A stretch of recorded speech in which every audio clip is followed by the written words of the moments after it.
Perfeito, sem perder tempo, imediatamente vamos a Brasília, lá está José Maria Trindade. Zé, conta pra gente, qual é a temperatura por aí no sentido figurado após a divulgação desse relatório e também o que achou desse posicionamento de Alexandre de Moraes, muitos chamando nas redes sociais de contra-ataque. É um contra-ataque, a temperatura subiu, né? Muito boa noite, Daniel, boa noite a todos os colegas aqui de bancada e boa noite a você que nos acompanha aqui nos Pingos nos Is. Olha, Paulo, eu fiquei emocionado com o seu posicionamento, mas, meu amigo, é assim mesmo, você também já passou por momentos assim, já foi atacado, todos nós aqui, e eu aceito todas as críticas e entendo que a opinião é assim mesmo, você acaba dividindo. Uma vez, um presidente da Câmara me disse que fez um discurso e saiu de lá vaiado. Aí falaram para ele, olha, parabéns, você ganhou metade do auditório, ou seja, todo posicionamento é assim, divide um lado e outro.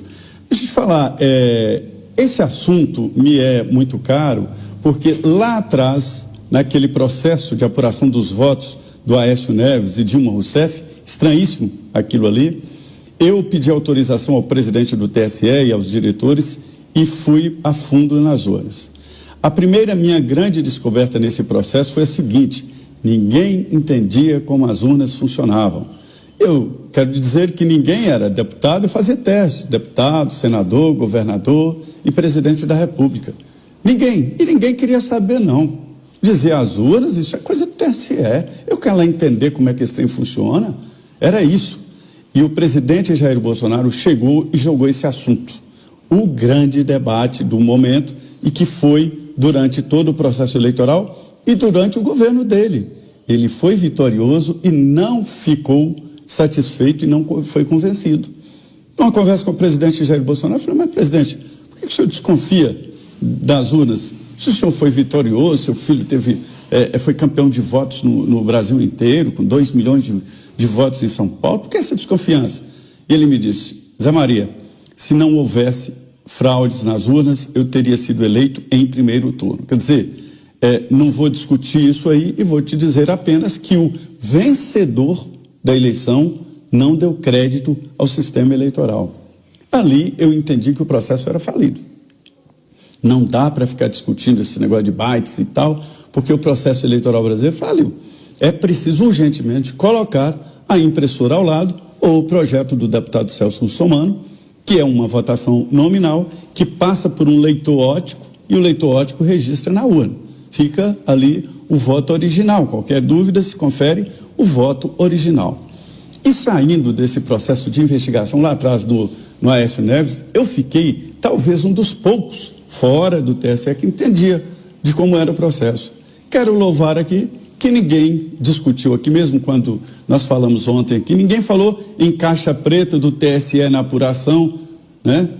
Aqui se pressupõe, todos entendem, todo mundo sabe que o TSE não apura, quem apura é a urna.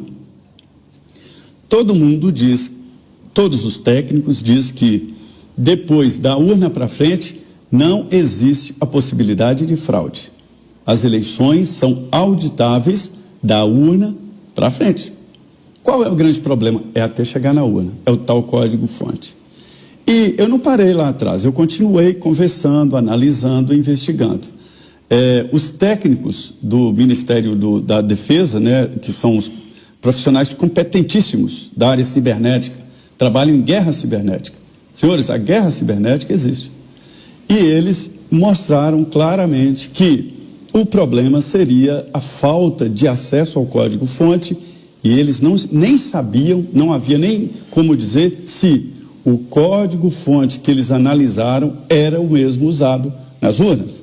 E que eles entravam sem possibilidade de levar computador, celular, apenas com papel e caneta. Ou seja, não havia possibilidade de analisar 17 milhões de fitas, de linhas, né, que são os comandos para o computador. E esse problemão todo aí existe porque não existe o voto com a impressora ao lado. Foi testado, aconteceu aqui no Brasil. Uma amostra interessante, como o teste de integridade né, para as urnas. E decidiram que, olha, não deu problema nenhum, conferiu onde houve os votos impressos, conferiu com os outros e tal, está aprovado e tal. E aí o TSE e o Supremo, de novo, se enclausularam nessa defesa absurda da votação eletrônica. Eu defendo, eu acho que é possível sim as urnas eletrônicas, mas a impressão será inevitável. Só para dizer sobre hoje, é a primeira vez que grupos técnicos vêm com argumentos técnicos questionar o resultado das eleições. E as urnas foram usadas mesmo, no primeiro turno e segundo turno. Tem que analisar e, se possível, cancelar esses votos e anular essas urnas. E isso ficou muito claro. O Paulo tem razão, agora é técnico. Não é disse-me-disse de política, não é eu acho que é técnico. Eu espero que isso sirva de lição e que as próximas eleições sejam com voto ao lado de impressão, até para evitar esse debate intenso que se tem aí, e será interminável, viu? Daqui a 50 anos nós estaremos falando aí para os nossos bisnetos, olha, houve uma eleição lá em 2022, suspeita demais.